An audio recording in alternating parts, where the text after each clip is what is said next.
পিলখানা হত্যাকাণ্ডের সুষ্ঠু বিচার সহ ৩ দফা দাবি জানিয়েছেন তৎকালীন বিডিআর কারাবন্দী সদস্যদের স্বজনরা। বুধবার রাজধানীর কেন্দ্রীয় শহীদ মিনারে গণজামায়াত কর্মসূচিতে তারা এ দাবি জানায়। আগামীকাল ৯ জানুয়ারির রায় পক্ষে না আসলে কঠোর আন্দোলনের হুঁশিয়ারি দেন তারা।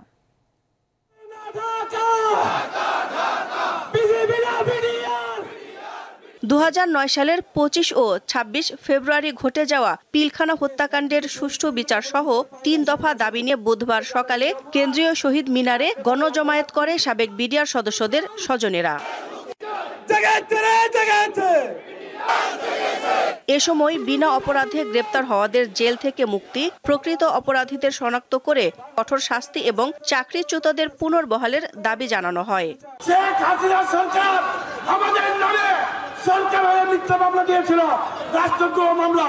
এই রাষ্ট্রদ্রোহ মামলা প্রমাণ করতে না পেরে পরবর্তীতে আমাদেরকে বিডিআর বিদ্রোহের তকমা দিয়ে জেল হাজতে প্রেরণ করে। বিডিআর পুনর্বাসন করতে হবে, বিডিআরকে সম্মান ফিরিয়ে দিতে হবে। আজ এই ১৫ বছর ধরে ফাঁসির আসামি জেলখানায় ভুগছে।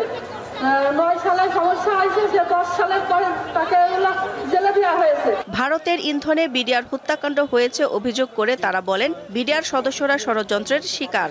এই হত্যা বেঁধে দেওয়া স্বাধীন তদন্ত কমিশন চায় না। স্বাধীন তদন্ত কমিশনকে কোনো পেঁয়াজারে না রেখে প্রকৃত সত্য ঘটনা উন্মোচন করার জন্য তাদেরকে সহযোগিতা করতে হবে।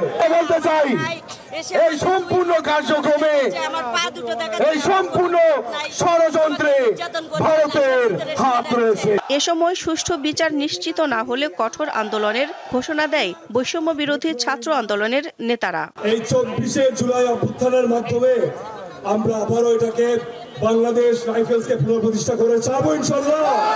১৮,০০০ বিডিআর পরিবারকে রাস্তায় নামিয়েছে, তারাও পালাবে। কালকে ৯ জানুয়ারির ঐতিহাসিক রায় যদি বিডিআরদের পক্ষে না আসে, আমরা ইনশাআল্লাহ কঠোর আন্দোলনে যাব।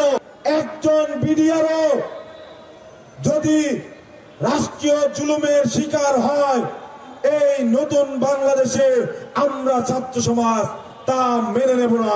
এরপর পদযাত্রা করে প্রধান উপদেষ্টার বাসভবনে গিয়ে স্মারকলিপি দিতে চাইলে শাহবাগে বাধা দেয় পুলিশ।